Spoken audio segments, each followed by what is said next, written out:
नमस्कार. आईची चव या किचनमध्ये आपल्या सर्वांचे स्वागत आहे.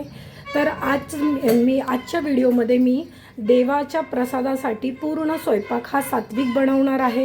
आणि ह्या स्वयंपाकात लसूण कांदा अजिबात नसणार.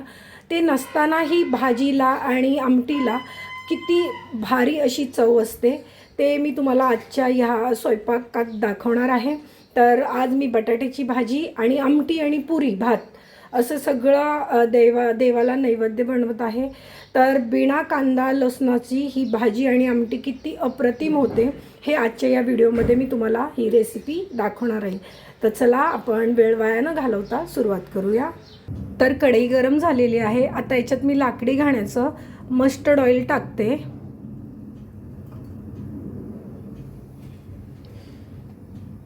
मस्टर्ड ऑइल घातल्यावर बघा, तुम्हीही जर मस्टर्ड ऑइल वापरत असेल तर मस्टर्ड ऑइल टाकल्यावर असा धूर सुटला पाहिजे तेलाला, म्हणजे तेल चांगलं तापलं पाहिजे.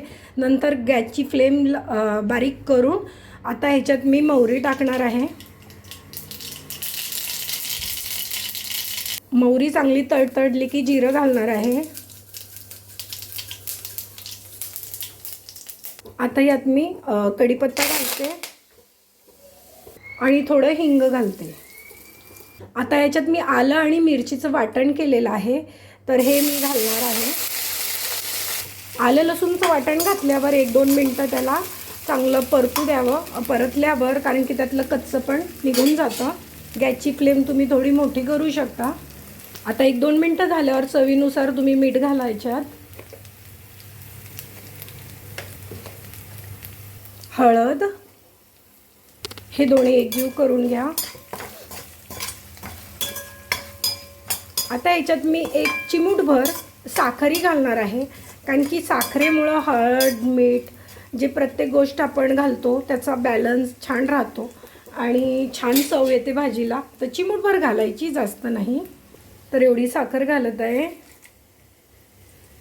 सर्व मिश्रण एकत्र झाल्यावर आता याच्यात आपण बटाटे टाकूया. उकळलेले बटाटे आहेत.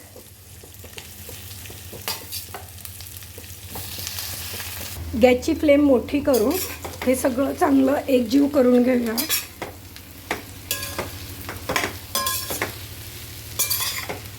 बटाटा घालून सगळं एकत्र केलं आहे. आता याला 5 मिनटासाठी झाकून ठेवून भाजी बारीक आचवर आपण होऊ देऊया. चांगली भाजी इथे होते तोपर्यंत इकडे मी आमटी करते, ज्यात कांदा लसूण अजिबात नाही. आणि ही आमटी एकदा करून पहा, खूप छान होते. तर आत्ता मी इकडे आमटी करायला घेते. तर आता मी हंडी ठेवलेली आहे, त्याच्यात तेल घालते. ह्याच्यात मी मस्टर्ड तेल नाही वापरत, तेव्हा मी आपलं सनफ्लावर जे आपलं घरातलं आहे ते वापरते. तर इथे कढईत मी तेल घातलेलं आहे, तेल तापलेलं आहे. तर आता ह्याच्यात आपण मोहरी घालूया, जिरं घालूया,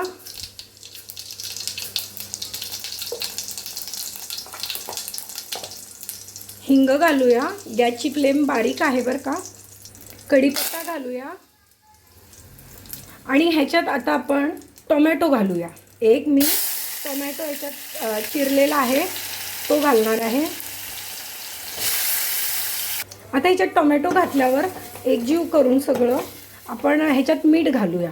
मीठ घातल्यामुळं टमाटर लवकर गळतो. तर ह्याच्यात 2-3 छोटे चमचे मीठ घालून मी याला झाकून 1-2-3 मिनटासाठी ठेवणार आहे, ज्याने टमाटर मऊ होईल आपल्या आमटीसाठी. तर या साईडला आपला टमाटर मऊ होईपर्यंत आपण आता बटाट्याची भाजी पाहूया.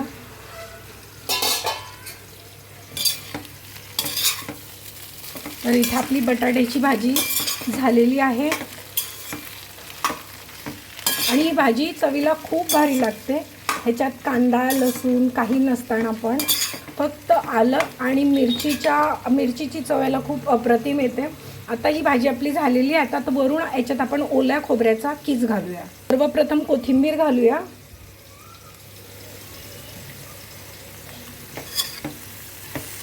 गॅसची फ्लेम थोडी मोठी करून सगळं छान परतून घेऊया. कोथिंबीर होते सगळं एकत्र. तर तुम्ही पाहू शकता आपली भाजी झालेली आहे. कोथिंबीर घातली. आता वरून इथे ओल्या खोबऱ्याचा आपण कीस घालूया. तर ह्या पद्धतीने कांदा लसूण नसलेली अशी सात्विक भाजी देवाच्या नैवेद्यासाठी इथे मी केलेली आहे. तर इथे ही भाजी झालेली आहे आपली. तर मी आता ह्याला झाकते आणि या साईडला आपला टमाटरही मऊ झालेला आहे, पाहू शकता तुम्ही. आता ह्याला चमचाने असं केलं की हे पहा लगेच तो हे होतो. तर इथे आपला टमाटर मऊसूद झालेला आहे. आता याच्यात आपण घालूया तुमच्या कमी तिखट प्रमाणानुसार, कमी जास्त प्रमाणात तुम्ही मिरची पावडर घालायची आपल्याला. तुम्हाला ज्याप्रमाणे तिखट लागते त्याप्रमाणे घालू शकता. तर मी हा एक एवढा चमचा याच्यात मिरची पावडर घालते. त्याच्यानंतर जो आपला सांबर मसाला असतो एव्हरेस्टचा वापरा, सुहाणाचा कुठलाही वापरू शकता. तर मी 2 छोटे चमचे एव्हरेस्टचा सांबर मसाला घेतलेला आहे.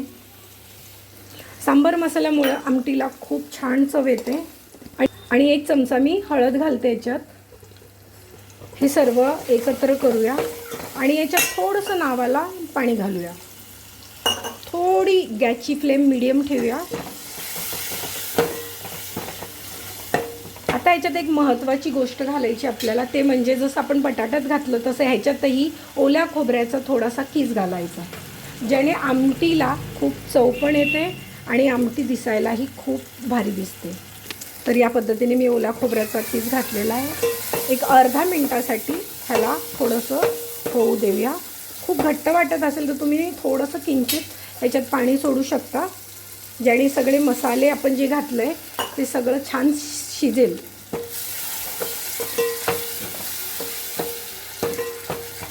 अर्धा मिनटं झालेला आहे. मसाला चांगला एकजीव आणि शिजलेला आहे, तरी दिसायला लागले तेलाची. तर आता मी ह्याच्यात तुरीच्या डाळीचा वापर करते. तर मी तुरीची डाळ नुसती शिजून घेतलेली आहे पाण्यात आणि आत्ता मी ते घालणार आहे. तर शिजवलेलं मी वरण ह्याच्यात घातलेलं आहे. हे सर्व छान एकत्र करू. गॅसची फ्लेम थोडी मोठी करूया. ह्याच्यात मी वरण घातलेलं आहे आणि ही आमटी थोडी पातळच खूप छान लागते. तर म्हणून मी ह्याच्यात 1 किंवा पाऊण ग्लास पाणी सोडत आहे.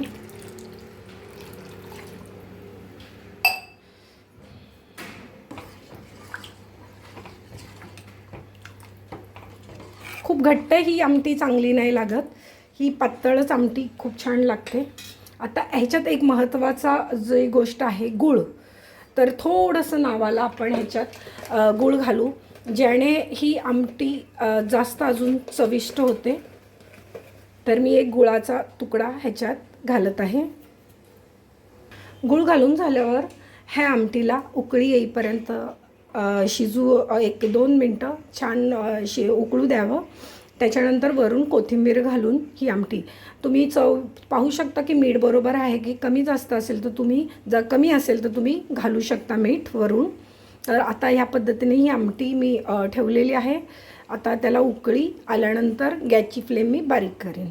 आमटी इथे छान उकळलेली आहे आणि झालेली आहे. तर आता ह्याच्यात आपण वरून कोथिंबीर घालूया.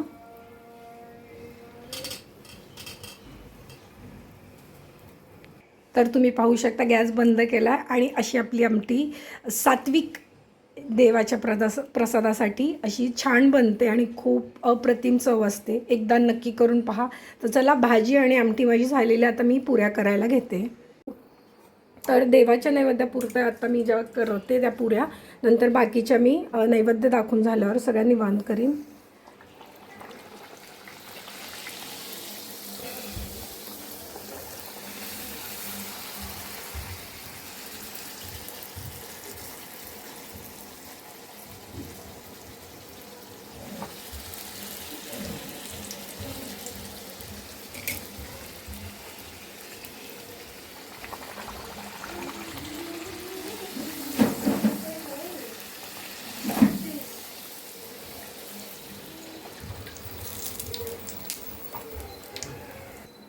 तर पीठ छान मळलं आणि पुऱ्या थोड्याशा जास्त पातळ नाही करायच्या की अशा टम फुगतात.